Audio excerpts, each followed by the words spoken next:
अस्सलाम वालेकुम। एक और नई खबर के साथ मैं हूं मोहम्मद इश्तियाक कादिर। आप देख रहे हैं मेरा यूट्यूब चैनल जनाब ऐसे न्यूज़। आज एक बड़ी अहम खबर से आपको आगाह करता चलो। क्रिकेट के बाद अब ओलंपिक्स 2028 में भी क्रिकेट टीमों को शिरकत करने का मौका मिल सकता है। ओलंपिक्स 2028 के क्रिकेट मुकाबलों में भी टीमों की शिरकत के हवाले से एक फार्मूला सामने आया है।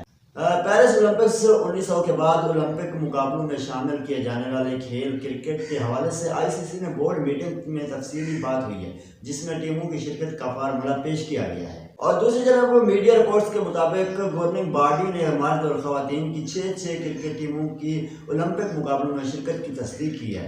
और मौजूदा फार्मूले में ओलंपिक मुकाबलों में पाक भारत मुकाबले की गारंटी नहीं दी है कि पहले आईसीसी T20 रैंकिंग की टॉप 6 टीमों के ओलंपिक्स के लिए क्वालिफाई करने का इंडिया सामने आया था, लेकिन अब हर बड़े आजम की टीम ओलंपिक्स के लिए क्वालिफाई करने पर बात हुई है। ओलंपिक्स की 6ठी टीम के लिए क्वालिफाइड कराने पर भी बात हुई है। इजलास में शरीक रुकन ने गुफ्तगू करते हुए बताया है कि ओलंपिक्स 2028 में क्रिकेट की 5 टॉप टीमें बड़े आजम से आएंगी और 6ठी टीम ग्लोबल क्वालिफाइड से होगी। और दूसरी तरफ आपको ये भी बताते रहो, मीडिया रिपोर्ट्स के मुताबिक मौजूद टॉप रैंकिंग के मुताबिक एशिया से भारत और इंडोनेशिया से ऑस्ट्रेलिया, यूरोप से इंग्लैंड, अफ्रीका से जनूबी अफ्रीका क्वालिफाई कर सकती है।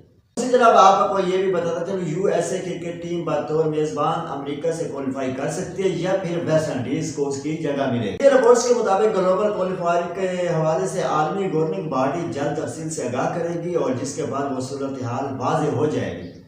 और इस तरह की वीडियो देखने के लिए हमारे यूट्यूब चैनल जनाब न्यूज़ को सब्सक्राइब करें और बेल आइकन लाजमी करें, क्योंकि हर आने वाली वीडियो आप तक पहुंच सके।